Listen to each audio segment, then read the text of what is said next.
I am going to make my daily protein shake. I use the stainless steel blender bottle. I don't need microplastics in my protein supplement. Use some plant-based milk. I like to just fill it up halfway with milk and then I'll go top it off with water later.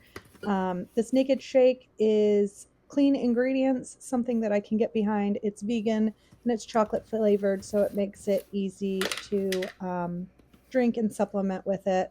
And then I also use the naked creatine. And what I really like about this creatine is that are no added ingredients. It is just creatine. It's truly naked. So I add a full scoop of protein powder, a full scoop of the naked creatine. I'll step away now and top off with some water. Now that I've added the water, you can see it's starting to mix up a little. I'm going to shake it really good, and then I will show you just how easy it blended up. And I mean, I didn't even have to shake this for very long. It's super easy to drink, which helps to add this supplement and get the additional protein in my diet every day. So if you're looking for a good supplement stack, I recommend this stainless blender bottle, the Naked Shake, and the Naked Creatine.